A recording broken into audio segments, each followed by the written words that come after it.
Ouais, je pense que tout le monde est un problème. Même toi, tu es un problème. Ah bon? Ben, bien sûr. Non. Ah, en tout cas, pour moi, c'est mon approche. Tous les adversaires sont des problèmes à résoudre. Et d'où l'importance est de chercher la solution pour résoudre ce problème. Vous avez une approche mathématique, en fait, dans la façon d'en parler. Pas mathématique, mais on va dire une approche plutôt intelligente, plutôt respectueuse, parce que tout le monde est un problème. Tout le monde peut te mettre en difficulté. Ça dépend de l'approche, ça dépend des circonstances, et c'est pour cette raison où, pour un premier temps, tu dois être sur tes gardes, quelle que soit la situation. Pour préparer cette émission, j'ai regardé beaucoup de vos prises de parole, quasiment toutes. Et je trouve qu'il y a quelque chose de fascinant quand vous parlez de sport, de boxe, même de votre vie. C'est toujours très philosophique. Vous approchez toujours l'âme humaine, vous approchez le combat contre soi, et il y a toujours une portée philosophique. Et vous distillez comme ça. Il y a plein de combattants qui font du trash talk. Vous, c'est du philosophie talk. Je suis un peu d'accord avec toi, parce que je me rappelle quand la première fois où j'ai mis les pieds dans une salle de boxe, c'était en 2008. Et avant d'y aller, je me sentais fort. Au quartier, j'étais le mec fort, quoi. J'avais l'impression que je devais arriver à la salle et prendre 1-2 boxeurs à la fois et les tabasser, tu vois. Mais sur le coup, ce n'était pas la même chose. Quand je suis arrivé et j'ai réalisé que c'était un sport, c'était une discipline où il fallait apprendre, il fallait des connaissances, il ne fallait pas juste bagarrer.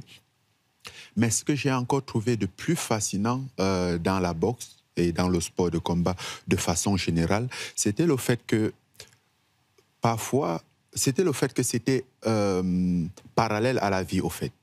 Parce que parfois, tu te prends un coup au foie, tu n'arrives plus à respirer, tu te trouves au tapis, soit tu as un genou au sol, soit tu es carrément allongé, et il y a l'adversaire devant toi qui hume l'odeur du sang et qui sautille, il attend que tu te lèves pour qu'il en finisse avec toi. Et toi, la meilleure position où tu aimerais en ce moment, c'est de rester là et c'est bon, éviter les problèmes, éviter que ça ne continue. Pourtant, tu dois prendre ton courage à deux mains, malgré ta douleur, malgré la menace en face qui est présente, pour te relever. Et une fois que tu l'as fait, une fois où tu as eu ce courage, que tu l'as fait, quelle que soit l'issue du combat, à la fin du combat, tu as une fierté au fond de toi. Et peu importe si c'est la main de l'adversaire qu'on a levée ou si c'est ta main, tu es fier de toi, de t'être relevé à cet instant. Et du coup, tu te rends très vite compte que c'est exactement ça, la vie. C'est parallèle. C'était plus qu'un sport. Bien sûr, c'est brutal. On ne va pas dire que ce n'est pas brutal. Mais pour moi, c'était très intéressant, cette approche. Et c'est comme ça que je l'ai approché. C'est comme ça que je l'ai adopté, moi. Pour moi, la boxe est une école de vie. Justement, la boxe, c'est votre sport de prédilection. On dit souvent que c'est le noble art. Et je trouve que c'est ce qui transpire le plus chez vous, c'est la noblesse. Et la noblesse, c'est pas lié à la richesse. C'est pas lié à l'héritage. Ouais, peut-être. Après, je pense que d'un autre côté, on va remercier ma maman, parce que en tant que mère célibataire, elle s'est battue pour obtenir ce résultat, pour que on finisse pas un peu dans tous les sens. On va raconter votre histoire parce qu'elle est juste incroyable. Vous êtes né à Bati, au Cameroun, une famille très pauvre, et il y a un événement qui bouleverse votre enfance. C'est le divorce de vos parents quand vous avez 6 ans. Ah, exactement. C'était pour moi, ce fut le début en fait, je dirais pas le début de la fin, mais c'était vraiment le début, mes débuts dans la vie, dans le monde réel. Tu vois, parce que quand on est enfant, on a tendance, au fait, nos parents doivent nous protéger, vont nous protéger dans cette bulle. Tu vois, et nous protéger du monde extérieur, de toutes les souffrances et de tous les obstacles qu'il y a dehors, et en créant une barrière de sécurité autour de nous. Le temps pour nous de grandir, d'être un peu plus fort, plus solide, physiquement comme mentalement, pour pouvoir les affronter. Et ça, de mon plus jeune âge, j'ai été exposé à ça parce qu'il n'y avait plus cette barrière de sécurité. Parce que le problème, ce n'était pas juste le divorce de mes parents, mais ça venait s'ajouter à une situation qui était déjà très compliquée.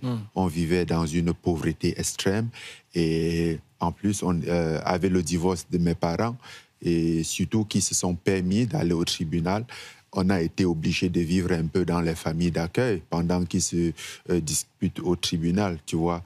Et c'est là où voilà, les choses ont commencé à être compliquées. C'est là où j'ai commencé à comprendre que voilà, la vie, ça ne va pas être du tout facile pour moi. Et... Vous avez assisté à des choses dures entre vos parents avant qu'ils divorcent?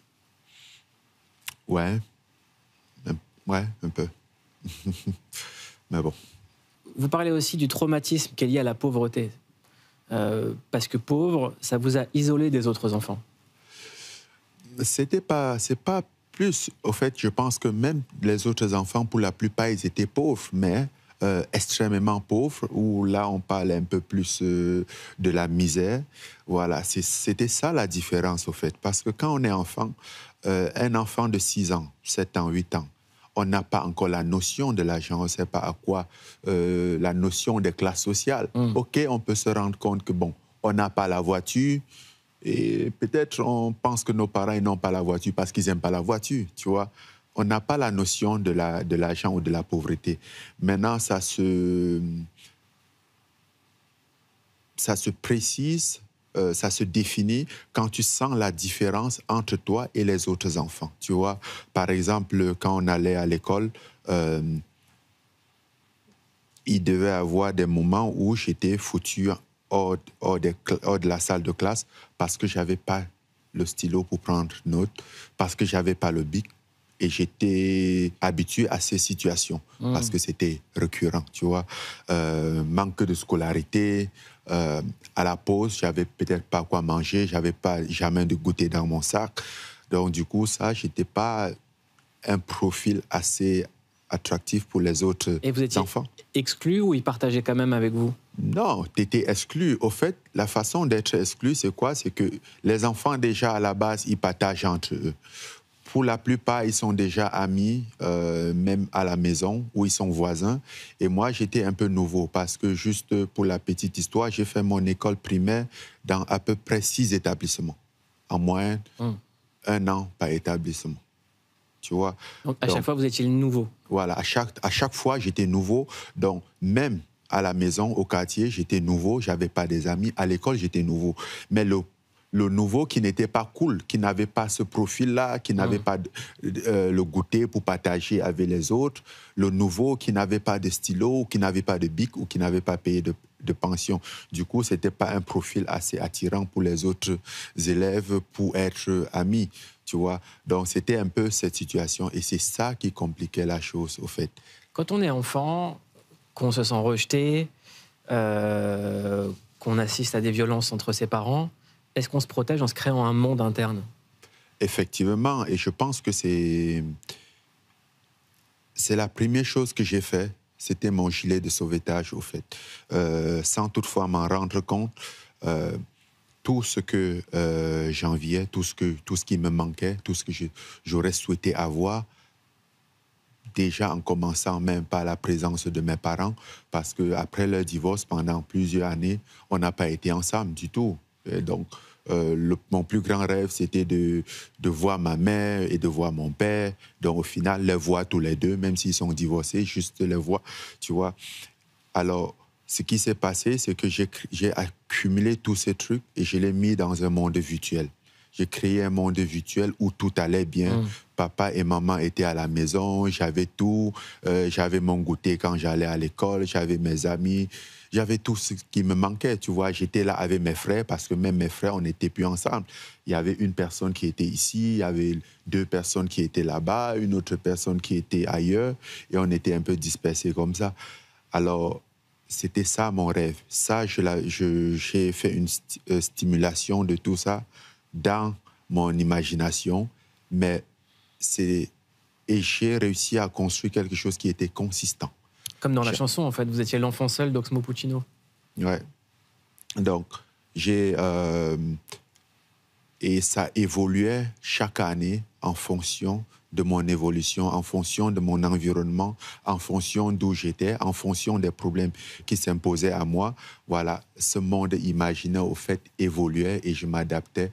C'était un peu mon exil, tu vois. Parfois, après une dure journée ou après une dure épreuve, tout ça, je vais après me retirer, aller dans mon coin, me mettre à imaginer un monde parfait et tout ça.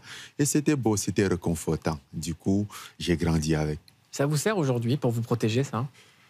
J'ai grandi avec parce qu'à un certain moment, inconsciemment, j'ai arrêté de vouloir me faire des amis. J'ai accepté la solitude. Et oui, ça m'a beaucoup aidé parce que j'ai appris à être confortable dans ma situation, à faire avec. Et jusqu'à aujourd'hui, ouais. Bon, pas que il y a des trucs que je manque, il y a des trucs que j'en manque plus, mais voilà, il y a toujours cette petite imagination qui est là. Vous êtes arrivé seul, par exemple. Souvent, les invités viennent avec un entourage. Vous êtes arrivé seul. Non, je suis de nature très, très seul. Même, et d'ailleurs, je pense que je l'ai hérité de cette époque. Ça, c'est un truc où je l'ai hérité de mon enfance. J'ai accepté à être seul. J'ai accepté à ne plus avoir des amis au point où je me suis habitué et c'est devenu mon mode de vie. Je vis tout seul, je reste seul et ça ne me dérange pas. Parfois, je vais aller aux entraînements jusqu'à samedi ou vendredi ou samedi. Samedi, je rentre chez moi. Je ressors le lundi pour aller aux entraînements et moi, malgré le fait que je suis un peu sollicité ou invité, non, je préfère rester chez moi. Et même si je vais quelque part, si je me pointe à un anniversaire ou à une fête de famille, je vais juste participer, faire acte de présence. Vous êtes spectateur plutôt voilà, qu'acteur. faire acte de présence, être là pour quelque temps, mais il faudrait que je puisse me retirer pour être tout seul. C'est comme ça que je me ressource. Je suis pareil, Francis. Bienvenue au club. Merci. 2 personnes seules qui discutent ensemble, c'est pas mal. Vous avez commencé à travailler très tôt avec votre frère à l'âge de 9 ans. Oui, c'est ça. Ça, c'était à notre retour au village, parce qu'après après le divorce de mes parents, je suis allé à Boya, qui est chez ma tante. C'est là où je suis resté le plus. J'ai fait 2 ans et demi chez elle. Après, je suis rentré au village, chez la grand-mère. Et là, il fallait faire quelque chose. Il fallait mettre la main dans la pâte. Bien sûr, on allait au champ, on assistait dans des travaux champêtres, mais il fallait quand même quelques suppléments. Donc, il nous fallait du finance.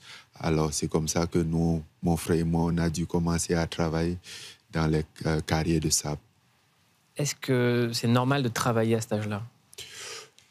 C'est pas normal, mais c'est normal de se battre, de survivre. Je pense que, voilà, c'est tout ce qu'on avait, c'est tout ce qu'on pouvait. On ne pouvait pas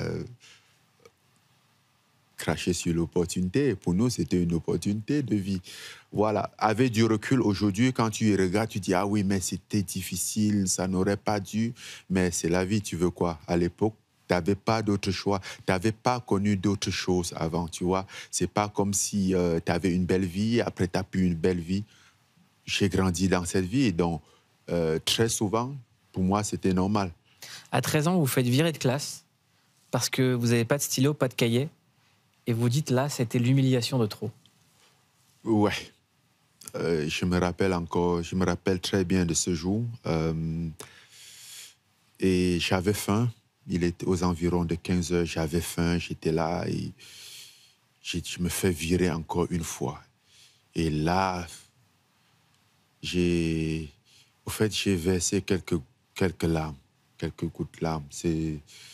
J'étais mal, ma personne était touchée. Et là, j'avais juré que j'allais remédier à cette situation. Au fait, j'allais déjà changer la façon dont je suis perçu par les autres élèves qui ont tendance à me voir comme un être inférieur. Pourtant, je ne suis pas inférieur. Et je pense que c'est ce jour-là où je me dis, mais je ne suis pas inférieur à eux. Même si je n'ai pas ce qu'ils ont, le peu que j'ai, je le mérite. Je l'ai gagné par la sueur de mon front. Par contre, eux, ils ont juste la chance d'avoir des meilleurs parents. Voilà. Ou des parents qui s'en sortent mieux dans la vie. Mais, dans cette situation, faire quelque chose de normal, comme les autres, n'était plus suffisant. C'est drôle parce que le geste que vous faites, c'est celui de l'esquive. Ouais, bon, c'est aussi l'équilibre. Voilà. C'est aussi l'équilibre, la balance. Mais vous avez appris à esquiver très tôt, en fait, les problèmes. J'ai aussi appris à faire la balance très tôt. Votre père était ceinture noire de karaté. Ouais. Il avait une photo de Rambo 2. Ouais, Rambo 2. Affichée dans sa chambre. Au village. Ouais. Ouais. Ouais. Et c'était la première... Ça vous fait quoi de revoir cette affiche? Ouais, c'est ça. Ah, je t'inquiète, je l'ai vu des centaines de fois. J'ai vu le film aussi des dizaines de fois. Ouais, c'était... Et ça, c'était même avant le divorce que je l'avais vu. Et voilà, j'étais très passionné par tout ce qui était action, film, combat et tout ça. Mais bon, encore, on n'était pas dans un système où on avait des activités extrascolaires où je pouvais peut-être participer, prendre des classes pour le karaté ou pour la boxe. Parce que lui, il était champion de karaté, c'est ça? Il était ceinture noire, pas champion, parce que pour être champion, il faut avoir compétit. Voilà. Mais le karaté, au fait, c'est plus le kata et les gens, ils sont élevés, ils sont gradés, parfois sans avoir compétit. Donc, ce n'est pas vraiment la compétition. Et même la compétition au karaté, c'est un peu différent, au fait. Qu'est-ce qui vous a transmis? Au fait, je suis plus reconnaissant de ce qui ne m'a pas transmis que de ce qui m'a transmis. C'est intéressant, ça. Ouais, au fait. Ouais. D'ailleurs, c'est pour ça que tout compte fait, quand je fais le bilan de ma vie, je trouve plutôt que je n'ai pas eu la vie que je voulais, que j'aurais voulu avoir, mais j'ai eu la vie qu'il me fallait. Tu vois, et c'est ça, au fait. Parce que, tu vois, on peut tout dire de mon père, il était irresponsable, il était ceci, il était cela. Mais laisse-moi te dire une chose, c'est l'homme qui a le plus influencé ma vie. C'est l'homme grâce à qui je suis devenu celui que je suis aujourd'hui, même si ce n'est pas assez bien, mais c'est grâce à lui. J'aurais pu être beaucoup plus pire que ce que je suis aujourd'hui. Parce que très tôt, de par ce qu'il était, j'ai très vite compris ce que je ne voulais pas être. C'était mon père. Je ne voulais pas avoir sa réputation, pas être. J'aimais mon père, je le kiffais, même si très souvent, passer du temps avec lui, c'était compliqué parce que ça allait finir avec des coups de ceinture et tout, mais j'aimais mon daron, tu vois, et j'aimais passer le temps avec lui. C'était mon héros. Mais quand j'étais plus avec lui, sa réputation n'était pas trop glorieuse. Et ça, j'étais pas trop fier de ça. Et il était hors de question que moi, que j'ai cette même réputation. Vous lui avez pardonné? Hein? Vous lui avez pardonné? Ou vous lui en avez jamais voulu? Non, je ne l'ai jamais en voulu. J'ai jamais voulu à mon père. Il était lui, et voilà. Et encore une fois de plus, s'il y a une personne qui m'a appris beaucoup de choses dans la vie, c'est mon père. Il m'a appris beaucoup de choses qu'il ne fallait pas faire. C'est beau, c'est très beau. Après le lycée, vous décidez de partir dans votre village pour rejoindre la ville, et là, vous commencez à faire de la boxe. Je suis allé et je suis revenu au village parce que bon, c'était pas évident. J'étais toujours livré à moi-même. D'ailleurs, c'est la raison pour laquelle je laisse les classes, j'abandonne l'école. Je reviens au village. Voilà, au village, j'ai une stabilité. On a le chenou, même si c'était des maisons en terre, tu vois, mais quand même, on avait une stabilité. Et après quelques années au village, je pense après 5 ans, parce que je laisse l'école à l'âge de 17 ans. Et c'est après 5 ans, avec ce rêve qui qui est au fond de moi depuis des années. Et à l'âge de 22 ans, même au village, le rythme qu'on avait, le maintien, ça ne m'allait plus parce qu'il était... Je n'en pouvais plus parce que, au fond de moi, j'avais un rêve. Il était hors de question que ça en finisse là. Il était hors de question que ma vie s'arrête là. Je devais entreprendre, je devais faire quelque chose. Je devrais suivre mon rêve. Est-ce que c'était évident? Mais non, pas du tout. Personne n'y croyait. Il y a des gens qui vous prenaient pour un fou? Oui, tout le monde me prenait pour un fou. Et encore, je ne les en veux pas parce qu'ils étaient très rationnels dans leur façon de penser. De là où j'étais, c'était quasiment pas admissible de penser que c'était possible, étant donné que même certaines personnes qui ont déjà essayé, et en étant dans des meilleures conditions, dans des meilleures situations, n'ont pas percé.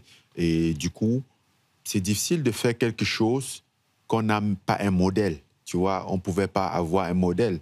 Même ceux qui avaient essayé, ils se sont cassés la gueule au passage. Donc, et on disait, mais toi, quand même, reviens à la réalité, reviens à tes sens quand même.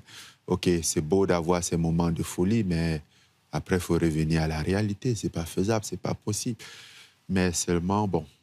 Et vous arrivez à un truc assez incroyable. À 26 ans, vous décidez de rejoindre la France, avec tous les risques que ça implique.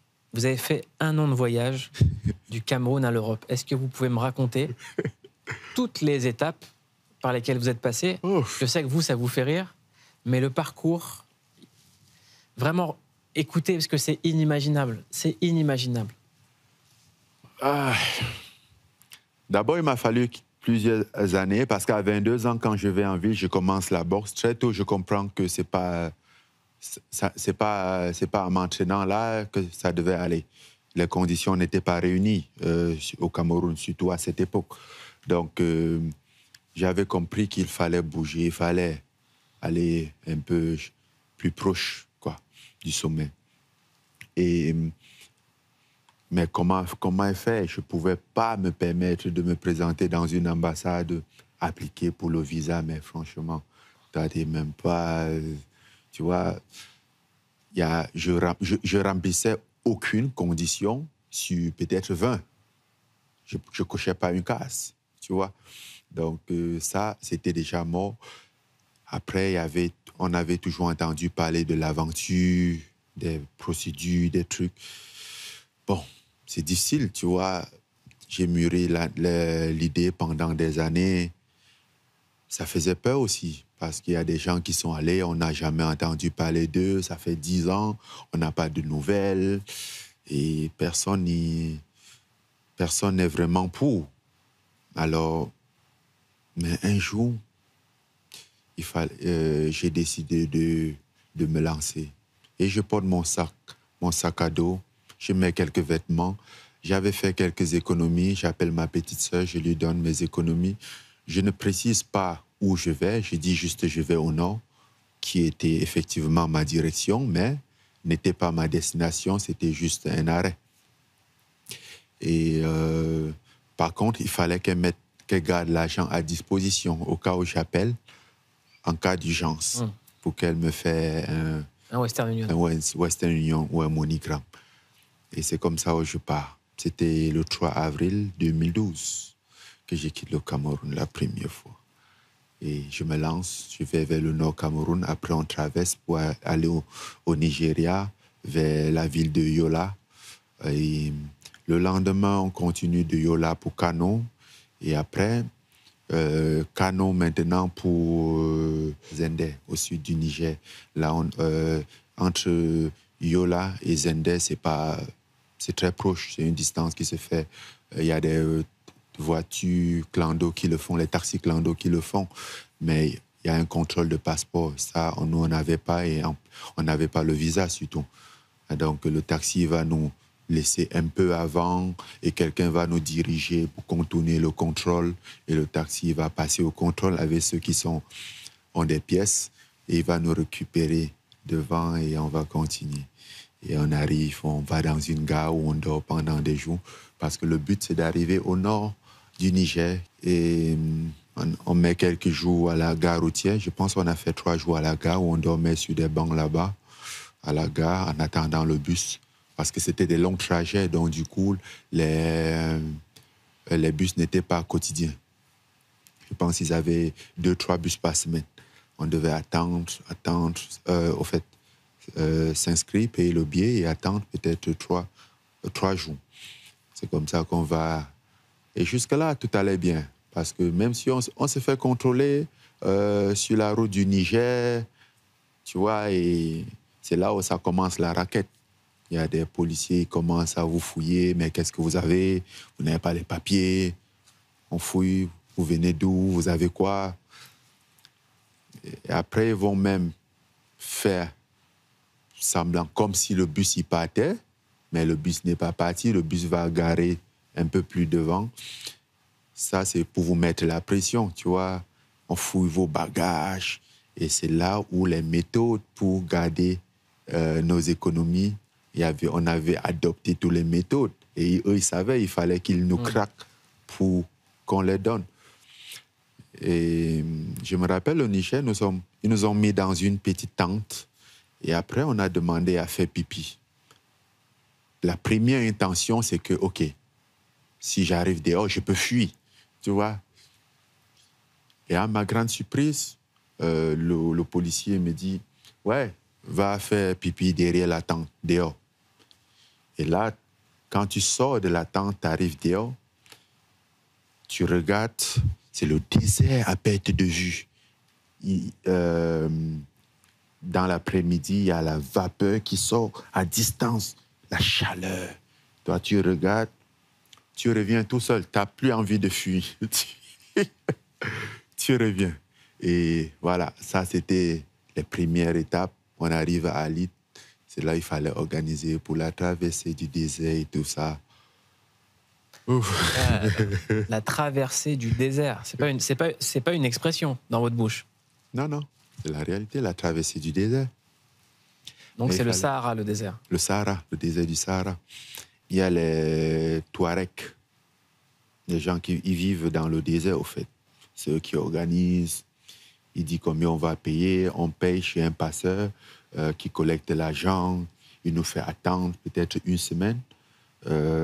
Parce qu'eux aussi, de leur côté, ils ont leur système de surveillance pour contrôler, pour surveiller la surveillance. Voilà, jusqu'au jour où ils disent que c'est bon. Un soir, comme ça, de façon spontanée, ils arrivent, ils disent embarquez. Mais ce n'est pas embarquer dans un bus, c'est dans un pick-up. Vous êtes 25, il y a un pick-up. Et tu te dis, mais c'est quoi le délire? Tu te dis, non, je prends le deuxième. On dit, il n'y a pas de deuxième. C'est ça, pour les 25. Avec vos bagages. Et c'est compliqué, tu vois. On va mettre vos bagages au sol, et vous allez vous asseoir au-dessus. 25 personnes derrière le pick-up, mais surtout, l'élément de suivi ici, la bouteille d'eau, l'eau. Parce que là, on va te faire la traversée du désert. Il n'y a pas de boutique quelque part, il n'y a pas de source quelque part. L'eau est importante et l'écharpe pour les tempêtes de sable. Voilà. Et c'est comme ça qu'on a pris la route du désert. Heureusement, pour nous, ça s'est bien passé. Au bout de 24 heures, on était à l'autre bout. Vous avez eu peur pour votre vie? Oh, ouais, quand même. Mais tout s'est bien passé. Mais on a eu peur. Puisque à des endroits, tu arrives, tu vois des crânes qui sont des squelettes, qui sont au milieu du désert, et d'autres avec des signes de croix ou des trucs. Et tu te dis, OK, il suffit que la voiture tombe en panne, et c'est fini. Vous dites aussi quelque chose par rapport aux jeunes qui grandissent au Cameroun ou en Afrique et qui veulent aller en Europe. Vous dites qu'aujourd'hui, ça ne serait pas forcément une bonne idée. Ça, c'est mon point de vue. Au fait, moi, j'aime juste parler de mon point de vue parce que généralement, quand tu as fait un parcours comme ça et que les gens voient que ça marche bien pour toi, dis aux gens de ne pas le faire, déconseiller ça aux gens, c'est très mal perçu, ça peut être très mal perçu, tu vois. Donc, ce qui s'est passé, pour mon cas, par exemple, quand je suis arrivé, après avoir vécu tout ça en Algérie, au Maroc, où on a fait presque 1 an au Maroc.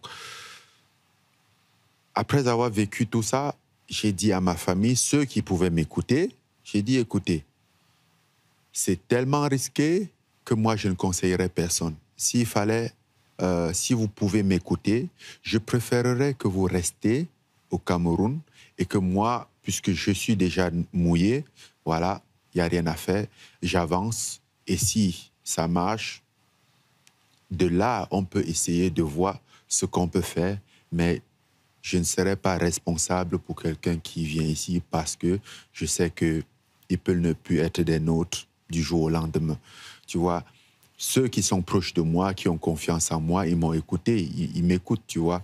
Mais après, dans l'ensemble, quand je regarde, on va dire, mon cas est un cas un peu particulier, mais quand je regarde l'ensemble de tous ceux qui ont fait ce parcours, certains, ils sont encore au Maroc jusqu'à nos jours. Ils n'avancent pas du tout, ils ne reculent pas, ils n'ont pas de vie. Et même si un jour ils réussissent à traverser, c'est pour recommencer, mais après avoir perdu des années, est-ce que ça vaut vraiment la peine? Surtout après tous les traumatismes que tu as dû traverser. Donc, du coup, c'est une situation un peu difficile. S'il fallait recommencer, en connaissance de cause, je ne crois pas que j'aurais commencé. Et je trouve que l'Afrique aujourd'hui est plus est en phase de fort développement que on peut très bien s'en sortir en Afrique. Tu vois, on a toujours eu le concept de oui, l'Europe est mieux, l'Europe est mieux. Certes, il y a des meilleures conditions ici dans certaines situations, mais aussi il y a l'Afrique qui a ses avantages, tu vois. Aujourd'hui, j'ai l'opportunité de vivre ici et de vivre en Afrique. Mais crois-moi, je suis plus à l'aise quand je suis en Afrique, tu vois. Mais il aurait fallu que j'expérimente les deux pour savoir exactement la différence.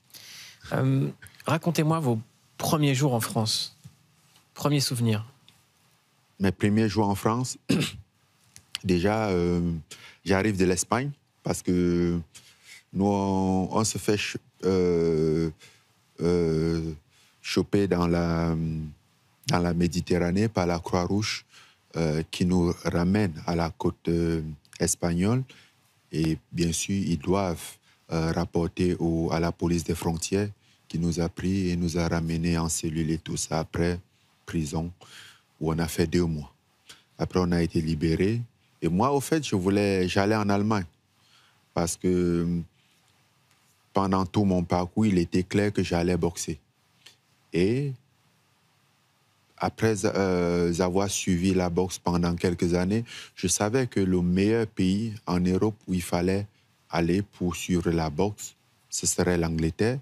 Mais encore, l'Angleterre, il fallait aller à pas de Calais, encore essayer d'y aller parce que ce n'est pas dans l'espace Schengen. Et j'étais épuisé. Donc, je me suis rabattu dans l'option B, qui était l'Allemagne. Parce qu'à l'époque, il y avait les frères Klitschko, la boxe, surtout la boxe des poids lourds en Allemagne, avait une forte dynamique. Alors, moi, je partais en Allemagne. Mais dans le groupe des gens où nous étions à Madrid, ils allaient tous à Paris. Alors, je les ai suivis, nous sommes arrivés à Paris. Je pense qu'on est arrivé par, je crois, la gare du Lyon, parce que je ne connaissais pas du tout. On a pris le métro. Le gars, il nous a amenés parce qu'il y avait un Ivoirien qui avait son frère qui est venu nous récupérer. Ils nous ont récupérés. Et au fait, je les ai suivis. Et ils sont allés dans un foyer malien au quai de la gare. Et quand je suis arrivé dans ce foyer, pour moi, c'était la première image de la France. Et je regarde et c'était au mois de juin. Là, on est le 9 juin 2013. Et on est dans ce foyer, il y a des gens, ils parlent. Il y a le restaurant au foyer où ils vendaient le plat là-bas, je crois, à 2,50 €. relativement très moins cher, au fait, pour la France. Et il y a des habits parfois qui sont séchés par là, qui sont lancés à la fenêtre. Il y a l'autre qui ouvre la fenêtre, il parle à son frère de l'autre côté. Je me dis, donc c'est ça la France. C'est pour ça que j'ai failli mourir. C'était dit. Et ce même jour, puisqu'on nous a beaucoup parlé de Château-Rouge, ouais, à Château-Rouge, tu vas trouver ceci, tu vas aller. J'ai dit, OK, je vais aller voir Château-Rouge. Je suis allé à Château-Rouge aussi. On nous a indiqué, nous sommes allés à Château-Rouge. J'ai vu, j'ai dit, non, pour moi, c'est pas ça, au fait. J'ai préféré aller. Il y avait un gars qu'on venait de rencontrer. Il nous a dit qu'il squattait dans un parking. On a dit, on préfère. Parce qu'il fallait appeler le 115. Et le 115, il nous dit, mais vous savez, vous allez dormir dans une chambre avec des lits en escalier, tout.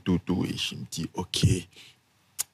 Quand j'ai eu le parking, j'ai préféré le parking par rapport... Donc, vous avez dormi dans un parking? Ah oui, j'ai fait 2 mois là-bas. Ouais. Comment vous avez commencé? C'était mon premier logement. Premier logement, c'était un parking? Ouais. Comment à l'avenue de Ménil. Entre l'avenue de Ménil et la rue des Rambouillés. Il y a un parking là-bas. Comment est-ce que vous, si seulement ils savaient, les gens du parking? Non, j'étais très discret, j'étais très méticuleux. Je savais, c'était le chez moi. Et je savais que j'étais un intrus. Donc je non, je parle au regard de votre carrière après. Ah ouais. Vous êtes un des superstars international. Quand même. Et comment vous avez commencé à gagner votre vie et à vous mettre à la boxe en France, à Paris? Au fait, au départ, je n'étais pas plus, drivé par l'idée de gagner ma vie. C'était dans l'idée de faire la boxe. Parce que c'était dans la boxe que j'allais gagner ma vie. D'ailleurs, ce qui se passe, c'est que le lendemain, parce que le 9, qui était un dimanche, le 9 juin était un dimanche. Et le lendemain, c'était un lundi. Voilà, tout est ouvert et tout. Et j'avais mon petit téléphone LG. J'ai pu... après, on allait dans des endroits, chercher Internet et tout ça, se connecter et faire des recherches sur des trucs.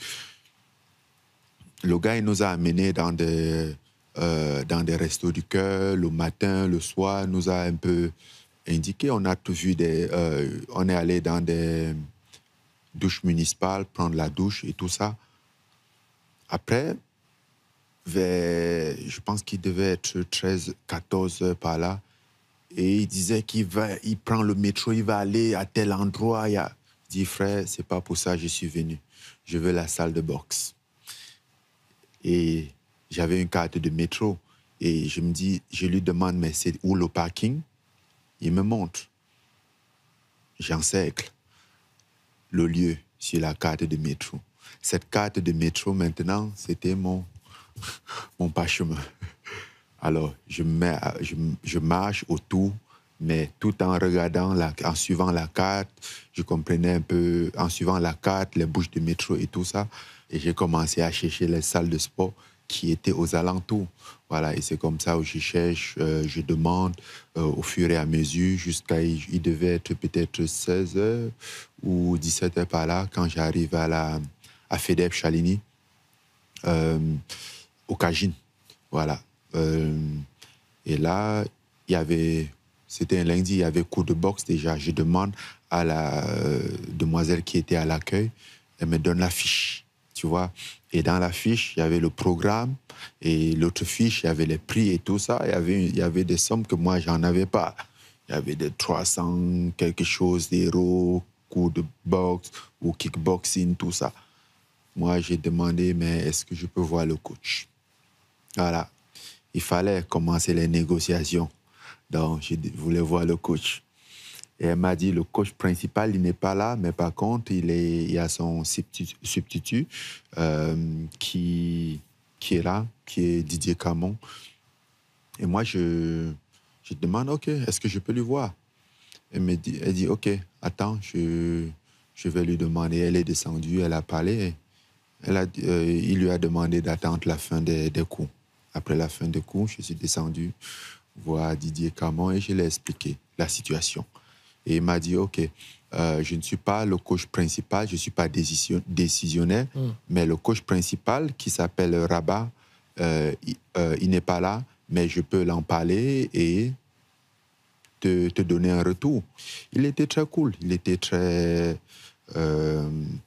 compréhensif. D'ailleurs, en partant ce jour, j'étais deux. On était deux. J'étais avec un ami, un autre gars où on s'est rencontrés en chemin. Il nous a donné 100 balles. Où là, on se pose un peu des questions. OK, waouh.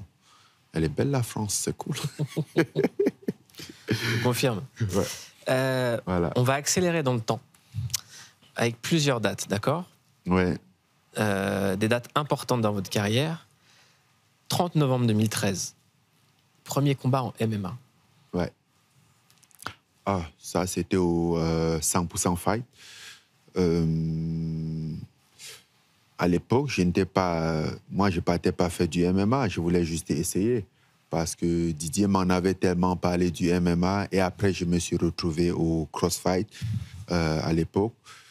Et je dis, OK, j'essaie le MMA. En gros, c'était pour essayer le MMA. Parce que vous ne connaissiez même pas les règles, c'est ça? Non, je ne connaissais pas le MMA déjà. Je ne connaissais déjà pas l'existence du MMA. C'est Didier Camon qui me parle du MMA quand je le rencontre au Cajun. Parce qu'après 2 semaines, il me dit, tu as une belle boxe, mais je pense que ce qui est à la mode et ce qui sera peut être un ascenseur social pour toi, ce serait le MMA. Et je lui dis, c'est quoi le MMA? Il me dit... et là, on est fin... C'est quoi le MMA? Je lui dis, c'est quoi le MMA? C'est quoi le MMA? Ouais. Il me dit, les arts martiaux mixtes. Je dis, ah, c'est cool, mais ça veut dire quoi? Il me dit, c'est la boxe avec la lutte et le jujutsu ou le grappling. Je dis, c'est quoi le grappling? Il commence à m'expliquer. Je dis, oh, OK, c'est bon, j'ai compris. Est-ce qu'on peut s'en tenir à la boxe? Parce que là, il y a trop d'explications pour ce sport, alors j'imagine pas. Ça ne me convient pas. Voilà, et il insistait. Donc, pour moi, faire le MMA, surtout, c'était aussi parce que le Cajun était fermé à l'époque. C'est comme ça que je me retrouve au CrossFight à l'époque. Je faisais du volontariat à la Shoba qui était à côté. La Shoba pour tous? Oui, non, pas la Shoba pour tous. Juste la Shoba. La Shoba. Mais ils font la même chose. Voilà. Et c'est comme ça que je commence le MMA. Parce que quand j'en parle au directeur de la Shoba, M. Rater Yembo, je lui dis que je vais regarder à la salle d'à côté s'ils font la boxe parce que ma salle, elle est fermée pendant les vacances. Il me dit, bon, on a des bonnes relations de voisinage, je peux en parler pour toi, je peux plaider pour toi. Je dis, bien sûr. Voilà. Et c'est comme ça que j'arrive au MMA, au CrossFight à l'époque, parce qu'à l'époque, c'était du CrossFight. Il est allé parler il y avait quelqu'un à la réception, il s'appelait Franck. Je ne connais pas son nom, il s'appelait Franck, c'est lui qui était réceptionniste. C'était à l'époque, c'était l'un des propriétaires. Et du coup, il est venu à la Shoba, il m'a vu, il m'a dit, ah, c'est un beau bébé. Un beau bébé? Oui, il m'a dit, ouais, ça vous ressemble comme définition. C'est un beau bébé, c'est un gros morceau, on serait content de l'avoir. En plus, Fernand, qui est le directeur technique, serait content de l'avoir. Et c'est comme ça, voilà, que ça a commencé. Date importante, 27 mars 2021. Vous devenez champion de MMA, c'est la consécration. Vous mettez KO l'Américain Stipe Miocic. Stipe Miocic. Oui. Stipe Miocic. Stipe Miocic. En fait, la façon dont il prononce ça, c'est pas la façon dont on écrit. C'est Stipe Miocic, mais si tu veux lire ce qu'on a écrit, ça donne pas Stipe Miocic. Et vous devenez champion du monde. Voilà la ceinture. Ouais. Ça, c'était après 3 ans plus tard. J'avais combattu le même Stipe Miocic. Je crois que c'était le 20 janvier 2018, où j'ai perdu. Et c'était toujours pour le titre. Et j'avais perdu. Et je pense que c'est ce jour-là où j'avais compris exactement c'était quoi le MMA. Parce que 4 ans, je faisais déjà ce sport pendant un peu plus de 4 ans, mais je n'avais pas compris vraiment c'était quoi le sport de haut niveau déjà, mais en plus, c'était quoi le MMA. Je perds contre lui en 2018 et je me dis, OK, un jour viendra l'occasion, je serai prêt. Et quand on annonce le combat de 2021, de mars 2021, J'ai dit, je gagne ce combat, à coup sûr. Parce que non seulement j'ai appris, j'ai beaucoup appris de notre précédent combat, mais je connais mon adversaire et tout. Et là, je me suis entraîné en conséquence. Donc, je suis arrivé ce jour, j'étais prêt. Et vous dites que vous avez mis du temps à réaliser le fait que vous étiez champion du monde. Ouais, ça a pris du temps, au fait. Tu vois, je me rappelle, le même jour, j'étais encore dans l'octogone et le combat, il est fini. Tu vois, il est encore au sol. Il y a des médecins qui s'occupent de lui. Et là, tout à coup, j'ai un flash parce que pour moi, l'idée d'être champion du monde, c'était ma façon à moi d'avoir ma revanche sur la vie. C'était ma façon à moi de répondre à ceux-là qui m'ont toujours regardé de haut. Tu vois, et tu te rappelles de ce qu'on a dit tout à l'heure quand j'avais 13 ans et que je me suis dit quelque chose de normal n'était plus suffisant. Il fallait que ce soit quelque chose d'exceptionnel. Alors, être devenu champion du monde était quelque chose d'exceptionnel. Ça devait me mettre à un piédestal où chacun d'entre eux allait me voir et savoir que finalement, il n'est pas nul, au fait. Tu vois? Donc, je suis là ce jour et ça, je le porte pendant des années, de mes 13 ans jusqu'à ce jour. C'est quoi? En 2021, c'était il y a quoi? 3 ans? Oui, j'avais à peine 35 ans. Voilà. Il y a eu du temps. Le temps s'est écoulé depuis lors. Ça a réglé des choses en vous, ça a pris du temps. Et quand j'arrive et je me dis, OK, le moment tant attendu, c'est ça. J'ai pris ma revanche sur la vie.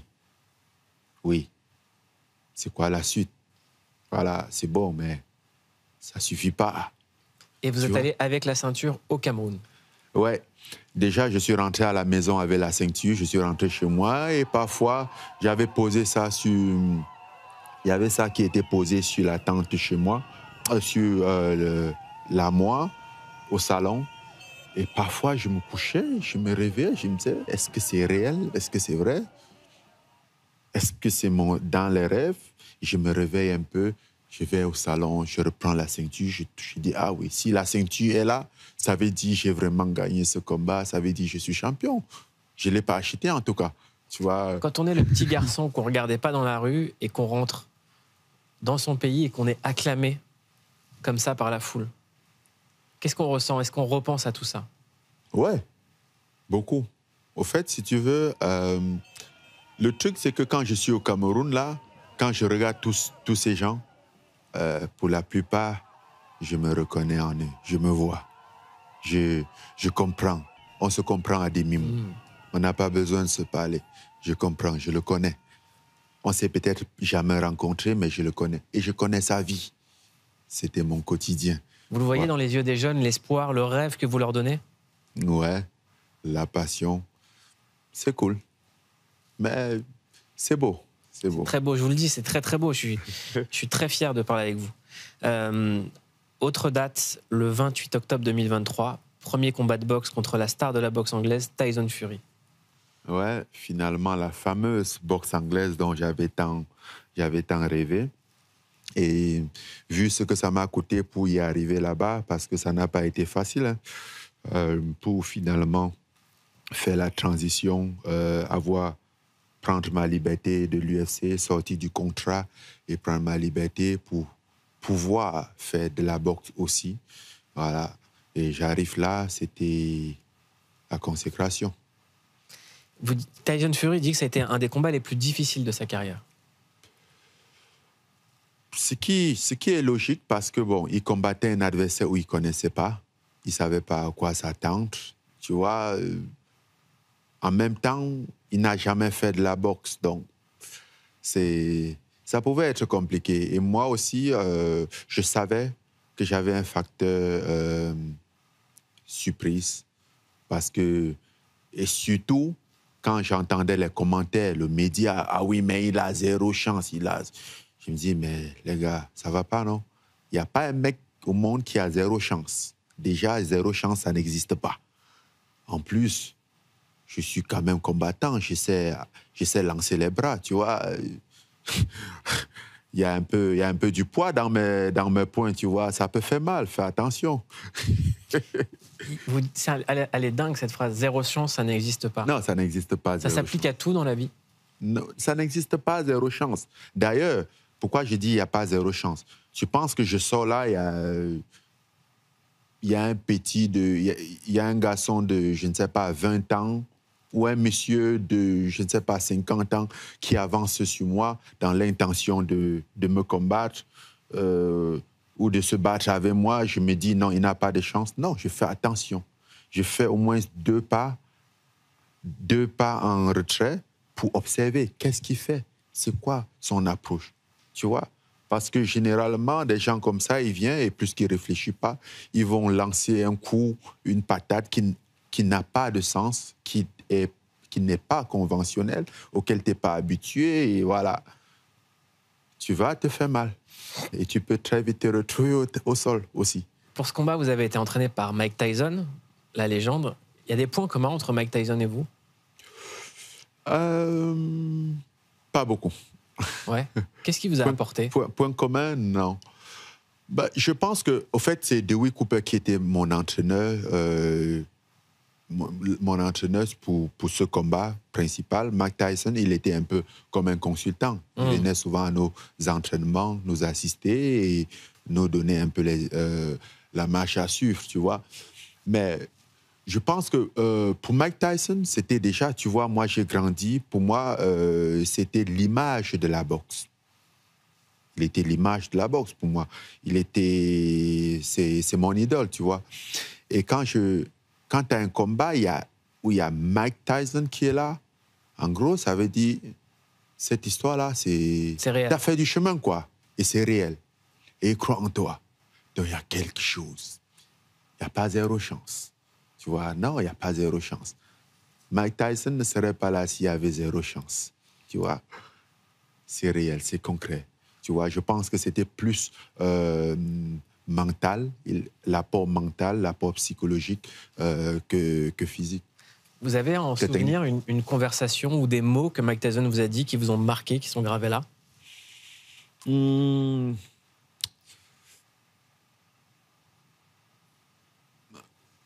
Peut-être son truc l'un des plus populaires. They all get a plan until they get hit in the head. Ils ont tous un plan jusqu'à ce qu'ils se prennent un coup, tu vois. Et je pense que c'était aussi une approche, c'était aussi quelque chose que je me disais. Je me dis, OK, il est peut-être champion du monde en boxe, Fury est peut-être champion du monde en boxe, ou ce qu'il veut, ou le meilleur, ce que vous racontez. Mais si j'arrive à lui toucher, je pense que son plan serait plus pareil. Vous avez le même genre de sens de la formule. Enfin, c'est ce qu'ont tous les grands champions, en fait. Tous les plus grands champions, ils arrivent à dire des choses très puissantes avec très peu de mots. Vous vous dites, pour moi, la boxe, c'est je tape et je me fais taper. C'est le sport. C'est ça, au fait, la beauté du sport. Et comme je disais tout à l'heure, pour moi, la boxe est très parallèle à la vie. C'est, comment on dit ça en anglais, roller coaster. Ça monte, ça descend, tu vois. Et someday, you are the hermit and someday, you are the néant. Il y a des jours, tu es le marteau et peut-être un jour, tu peux être le clou. 8 mars 2024, deuxième combat de boxe contre Anthony Joshua. Vous avez été mis KO. Ouais. C'était une très mauvaise expérience dans son ensemble. Après, effectivement, je ne dirais jamais que Anthony Joshua peut pas me mettre KO ou qu'il pouvait pas me mettre KO, tu vois, parce que ce serait me mentir à moi-même. Mais ce combat, j'avais été dépourvu de mes forces. Voilà. C'est la seule façon, c'est la seule chose que je peux dire de ce combat.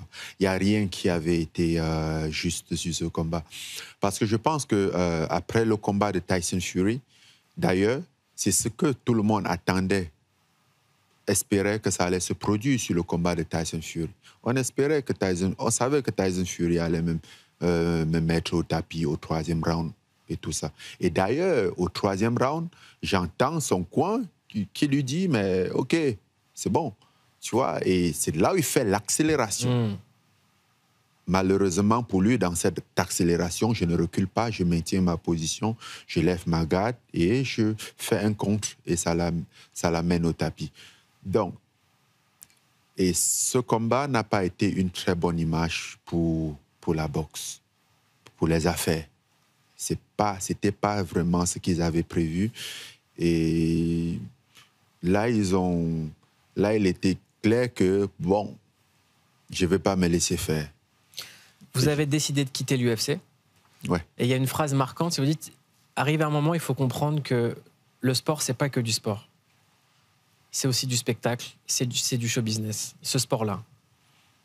Ouais, arrivé à un niveau, c'est plus que du sport, c'est le business. Ça peut être sale, ça peut être compliqué. Tu vois, même mon combat avec l'UFC, tu vois, c'était compliqué. C'est des situations où tu t'attends à tout. Tu as déjà vu des histoires aux États-Unis où, voilà, on interpelle quelqu'un et on te dit « Ah, tu as grillé le feu rouge. » Mais tu n'as pas la vidéo. Tu n'as pas grillé le feu rouge, mais le policier te dit « Tu as grillé le feu rouge et peut-être puisque tu dois garder ta main sur le volant, il fait une fouille et on trouve la drogue dans ta voiture, des trucs comme ça. » Ça arrive très souvent. Et ça, souvent, c'est une organisation qui est derrière, qui pousse ce genre de choses. Donc ça, c'était des trucs où même moi, même à cette époque, j'avais déjà peur. Pourtant, j'étais combattant. Mais moi qui, normalement, mon travail, c'est d'aller à la salle m'entraîner et aller combattre, me voici qui doit me méfier de telle chose, parce que je porte préjudice aux affaires de l'autre en voulant protéger mes intérêts. Voilà. À vous écouter, on dirait que la réalité dépasse la fiction, en fait. On pourrait croire que c'est un scénario de film, en fait. Mais non, la réalité est pire que ça. Bon, après, je ne dis pas qu'ils ont fait ça, je ne dis pas que ça s'est passé, mais généralement, ce sont des choses qui se passent. Parce que les enjeux sont énormes. L'UFC, par exemple, est une entreprise qui est en bourse. Des petits trucs comme ça fait chuter la bourse. Des investisseurs qui sont des inconnus, sont des gens que tu connais pas, ils sont pas contents parce que tu les fais perdre de l'argent. Tu vois? Donc, et ça, c'est un truc où j'ai compris à un certain moment, c'est que, OK, j'étais dans un combat où je croyais connaître l'adversaire, mais en réalité, je connaissais pas mon adversaire. Je connaissais l'UFC. Mais l'UFC, c'est qui? C'est une boîte publique. Et des investisseurs sont des gens que tu ne connais pas. D'ailleurs, j'ai eu des gens avec qui je parlais, où on parlait très bien, en très bons termes. Et à cette époque, sans que rien d'autre se passe, on s'est éloigné. Et il fallait juste comprendre leur implication dans leur relation avec l'UFC. Vous avez ensuite réalisé un de vos rêves, construire une maison dans votre village pour toute votre famille. Famille très importante, vous rentrez souvent au Cameroun. Et vous avez posté, ça va être très dur d'en parler, en avril, et vous arrivez à un drame que vous avez communiqué sur les réseaux. Vous avez perdu votre fils. Vous en avez parlé, vous avez écrit. Quel est le but de la vie? Si ce que nous cherchons à fuir est finalement ce qui nous frappe le plus durement, pourquoi la vie est-elle si injuste et impitoyable? Ouais. Toute ma vie, j'ai été toujours motivé par l'idée de faire quelque chose pour empêcher à mes enfants de vivre ce que j'ai vécu, pour les empêcher cette humiliation, pour pouvoir répondre à leurs appels, pour pouvoir les offrir des soins, l'éducation et tout. Et surtout, à partir du moment où mon père il est mort en 2001, j'étais encore à l'école, et il est mort sans avoir aucun soin. Il est mort à la maison, il a été malade pendant 2 mois. On ne sait même pas il souffrait de quoi, parce qu'il n'y avait pas de moyens. tu vois, et quand tu vis des trucs comme ça, tu te dis, OK, plus jamais ça, tu vois. Ça te rappelle quand même que tu es dans une situation qui n'est pas confortable. Et pour moi, c'était d'apporter cette sécurité pour ma famille. Et je pense que je suis arrivé à un certain niveau où j'étais même un peu arrogant à ce sujet. Je me disais non. Je pense que j'ai réussi. Je pense que je contrôle cette situation. Si jamais c'est cas de maladie, je remuerais si elle était pour apporter soin à mes enfants, tu vois. Et seulement que c'est la situation qui t'arrive où tu n'as même pas l'occasion de te battre. Tu es le plus impuissant possible. Tu vois, on n'a même pas pu l'amener à l'hôpital. J'ai plus rien fait. Pourquoi? Je ne sais pas. Voilà. Donc, c'est ça. Est-ce qu'on peut se relever de la perte de son enfant? Je ne sais pas. C'est ce que j'essaie de faire. Tu vois, je me pose la question. J'ai pensé à prendre ma retraite, d'arrêter le sport. Je me dis, bah, peut-être que je ne peux plus le faire, mais après, d'un autre côté, ça ne l'honore pas. Je dis ça ne l'honore pas. Ce ne serait pas la meilleure façon de l'honorer. Du coup, je pense que j'ai décidé de prendre ce combat particulièrement pour l'honorer et par la suite, à voir si je peux continuer, s'il y en a assez en moi pour pouvoir faire ce métier. J'aime bien. J'aime beaucoup le sport de combat, je l'aime, je pense que j'aimerais toujours, mais à ce niveau, il ne faut pas le faire à moitié, il ne faut pas se présenter à moitié. Et du coup, le 19 octobre prochain, pour moi, c'est déjà un combat personnel pour savoir si je suis toujours présent, si je ne suis pas diminué en tant que combattant. Voilà. Est-ce que vous croyez en Dieu?